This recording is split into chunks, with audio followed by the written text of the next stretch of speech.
Hare Krishna, bienvenidos a todos, continuando con la lectura de Revista del Regreso al Supremo. Amor espontáneo a Dios. Bhakti significa servicio amoroso espontáneo. Cuando un sirviente presta servicio a su amado a cambio de dinero, no es un servicio amoroso, y este servicio contratado no puede considerarse Bhakti. Cuando un amigo presta servicio a otro por obligación, esperando una recompensa o por gratitud, deja de ser un servicio amoroso espontáneo y por lo tanto no puede llamarse Bhakti. Cuando un padre ama a su hijo esperando una recompensa futura o satisfacción personal, o un hijo ama a su padre por ganancia o gratitud, deja de ser un servicio amoroso espontáneo y está fuera del ámbito del Bhakti. De igual manera, cuando una esposa ama a su esposo por su propio bien, o un esposo ama la piel y el cutis de su esposa o por deber mutuo, deja de ser un servicio amoroso espontáneo.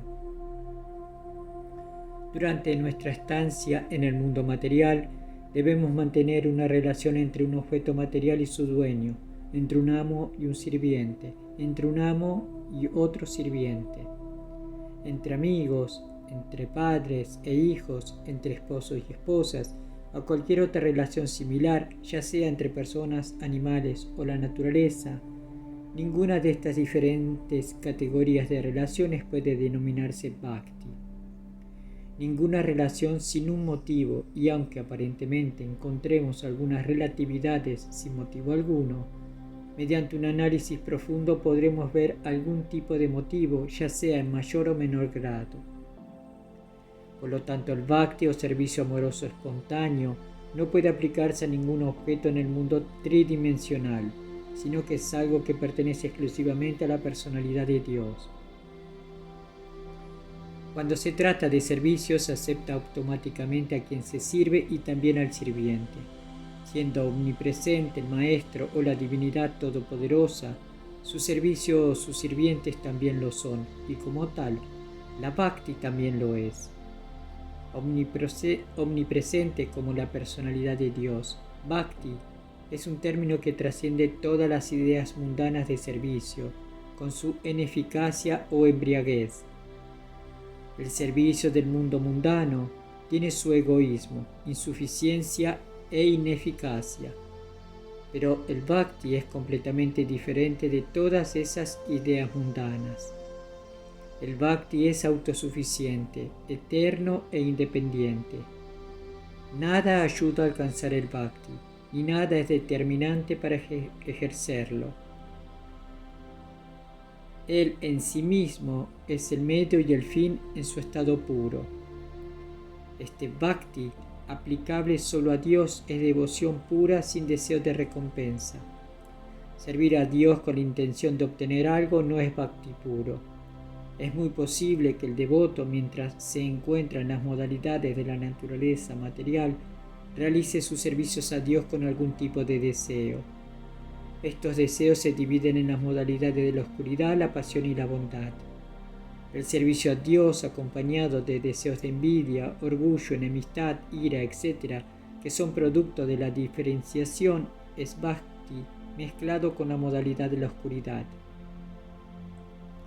El ejemplo de esta mezcla de Bhakti en la modalidad de la oscuridad lo dan quienes ofrecen oraciones a Dios para la aniquilación de sus enemigos.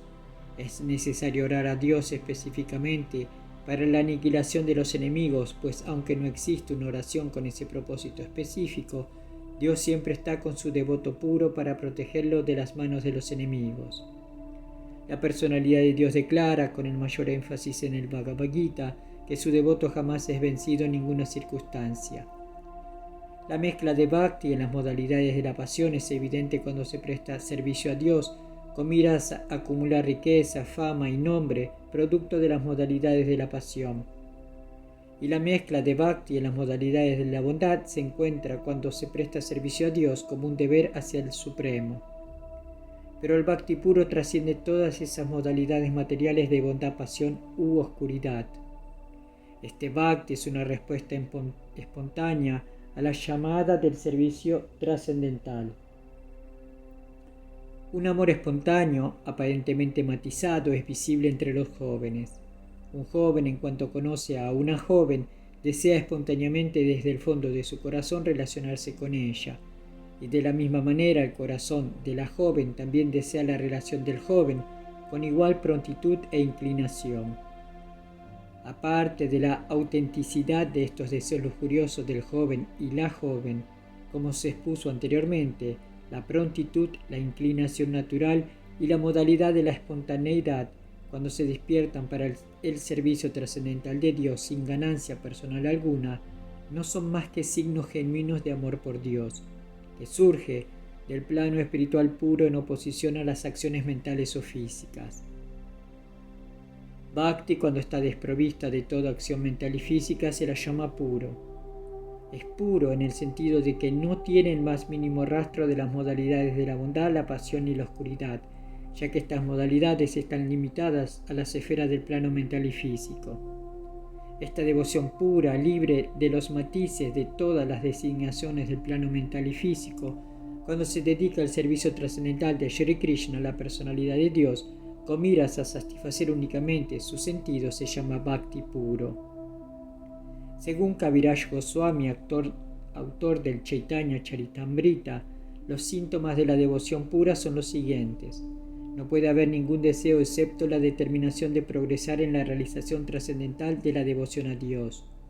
No hay otra adoración que la de la personalidad de Dios, ni tampoco hay ningún deseo de adorar el aspecto impersonal de Dios como Brahman o Paramatma. No puede haber tendencia a conocer por el conocimiento ni a trabajar por el fruto.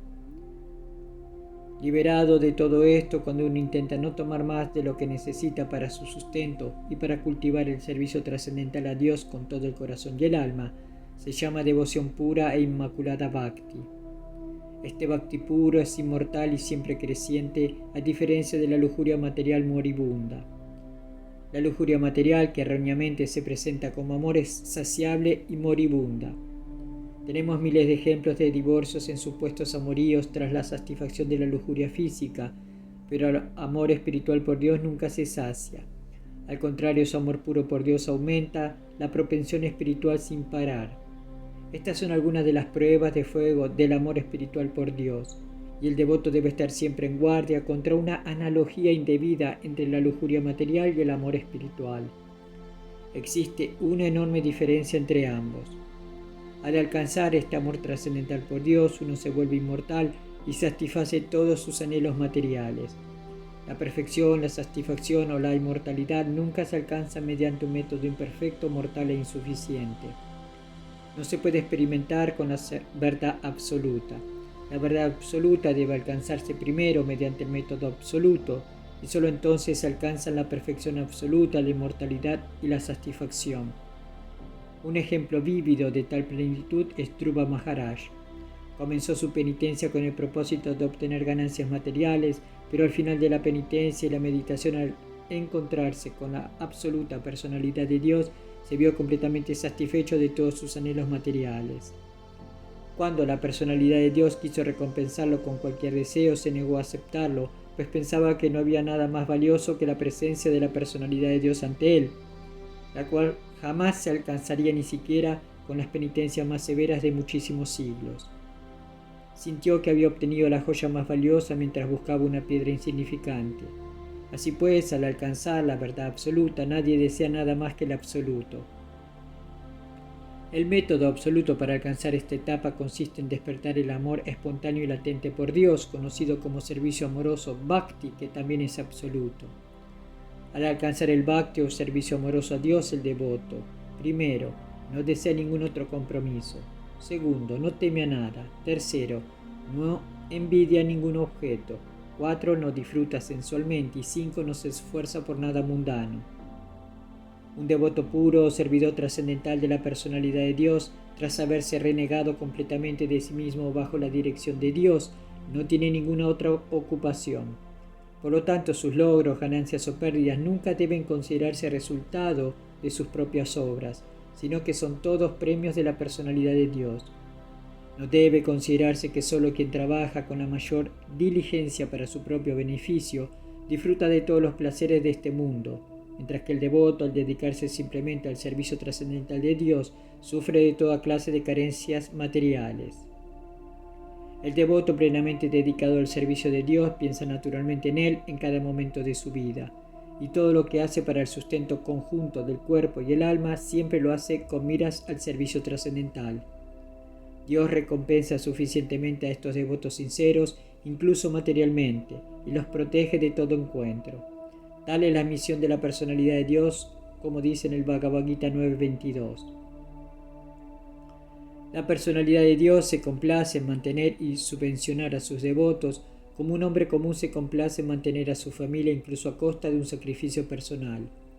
No es que el devoto puro desee algo de la personalidad de Dios, sino que la personalidad de Dios mismo, por propia voluntad, atiende las necesidades de su devoto puro y protege todo lo que le pertenece. Exteriormente podría parecer que las actividades de un devoto puro son similares a las de un hombre común, pero existe una gran diferencia entre ambas. Las actividades del devoto se realizan automáticamente inspirados por la personalidad de Dios, mientras que las actividades de un hombre común se realizan bajo el dictado de objetivos personales, ya sean centralizados o extendidos.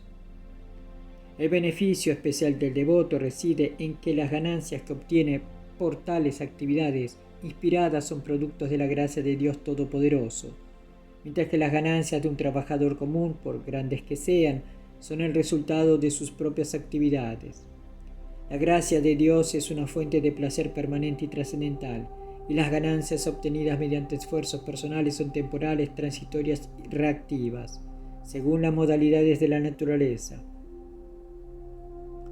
La primera es liberación, mientras que la segunda es esclavitud. El devoto, por la gracia de Dios, se acerca al reino de Dios y el trabajador común, a su debido tiempo, se desliza de nuevo hacia el campo de las actividades materiales atadas por las modalidades de la naturaleza. La personalidad de Dios, aunque permanece neutral y silenciosa, respeta todas las actividades del alma condicionada, se complace en recompensar a sus devotos en esas actividades de servicio trascendental puro para Él. En este sentido, no hay ofensa por parte del devoto, pues no desea nada para su propio beneficio, sino que es la personalidad de Dios quien se complace en recompensarlo. Un devoto puro no le teme a nada. En todas circunstancias se mantiene firme y estable. Según el Srimad Bhagavat, el temor a un alma condicionada se debe a su íntima conexión con la naturaleza material, la energía externa separada de la personalidad de Dios. El alma condicionada siempre piensa de forma perversa debido a su olvido de Dios y por lo tanto siempre siente ansiedad por lo que sucederá al instante siguiente. Pero el devoto siempre es intrépido, porque sabe bien que nada puede suceder sin la sanción de Dios, directa o indirectamente, y por lo tanto todo lo que proviene de Él es considerado su gracia. Incluso en la situación más adversa, el devoto se mantiene firme y acepta todas las adversidades como sus bendiciones en diferentes formas. Prahlada Maharaj enfrentó muchas adversidades similares incluso por su padre Hiranyakashipu, pero Prahlada Maharaj superó todas esas pruebas con firmeza y sin temor. Los devotos, que siempre están absortos en el servicio de Narayana, el Señor, nunca temen a nada en absoluto. Él contempla con igualdad tanto el infierno como el cielo. Un devoto puro no tiene nada que envidiar.